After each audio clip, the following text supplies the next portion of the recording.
और देखिए शुरुआत इस वक्त की बड़ी खबर के साथ। ज्ञानवापी मामले को लेकर आज वाराणसी कोर्ट में सुनवाई पर संशय है। वकीलों की हड़ताल की वजह से टल सकती है सुनवाई। अब यह बड़ी जानकारी इस वक्त सामने आ रही है वाराणसी से।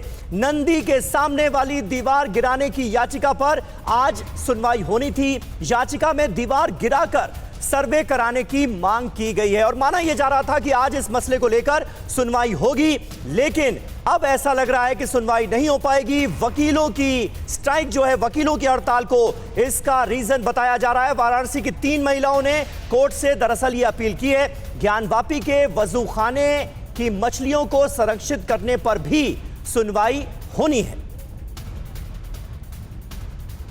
तो कुमार कुंदन हमारे संवाददाता इस वक्त हमारे साथ मौजूद हैं। कुमार, क्या लग रहा है, सुनवाई आज हो पाएगी या नहीं?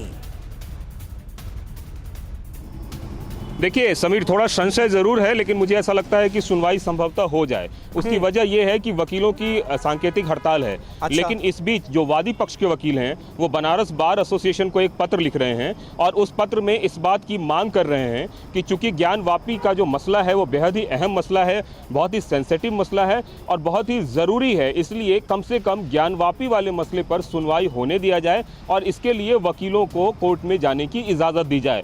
और बार एसोसिएशन को इस बाबत वो एक पत्र लिख रहे हैं। ऐसे में अब बार एसोसिएशन पे सब कुछ निर्भर करता है कि वो वकीलों को इस बात की इजाज़त देता है कोर्ट में जाने की अथवा नहीं, क्योंकि जितने भी वकील हैं वो बार एसोसिएशन से संबंध रखते हैं और बार एसोसिएशन ने अगर सांकेतिक हड़ताल की बात की है तो निश्चित रूप से वकील कोर्ट में जाने से कतराएंगे। लेकिन चूंकि बार एसोसिएशन को ही गुजारिश की जा रही है कि आप जो है इस पूरे मामले को की सैनिटिटी को ध्यान में रखते हुए कम से कम इस मामले से संबंधित जो भी वकील हैं उनको कोर्ट में जाने की इजाज़त दी जाए। तो अभी अगले 1 घंटे में यह मामला क्लियर होगा, क्योंकि ऐसे भी इस मामले पर सुनवाई दोपहर के 2 बजे के आसपास है।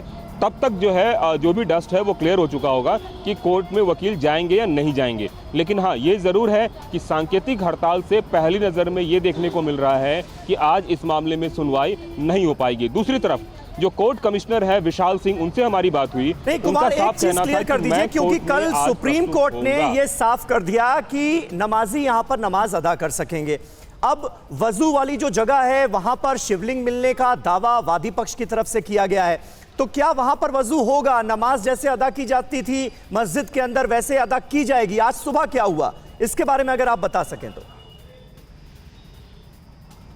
देखिए समीर, मैं एक बात बताना चाहूँगा। जिस समय निचली अदालत ने इस बात का ऑर्डर किया था कि जो वजू खाना है उसको सील किया जाए और नमाजियों की संख्या उन्होंने सीमित कर दी थी, बावजूद इसके उस दिन शाम को भी 5 बजे वहाँ नमाज हुई थी।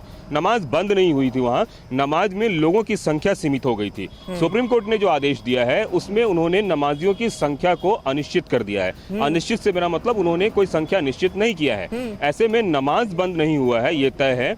अब जो आपने वजू की बात बोली उसमें क्या है कि कल सरकारी वकील ने जो यहाँ के हैं उन्होंने एक हलफनामा पेश किया था और ये कहा था कि इस पूरे मामले का एक मानवीय पहलू भी है और वो ये कि जब लोग नमाज पढ़ने आते हैं तो वजू करते हैं और वजू खाना चूंकि सील हो गया है, ऐसे में एक टेम्पररी ऑगमेंटेशन किया जाना चाहिए पानी का। इसके साथ वहाँ शौचालय भी नहीं है, शौचालय का भी ऐसा कुछ टेम्पररी ऑगमेंटेशन किया जाना चाहिए जिससे नमाजियों को दिक्कत न हो और इसके लिए बाकायदा उन्होंने कोर्ट कमिश्नर तक नियुक्त करने की मांग की है, जिन पर देखिए सुनवाई होनी है। जो पहली और दूसरी याचिका है उसमें ये भी प्रमुखता से शामिल है।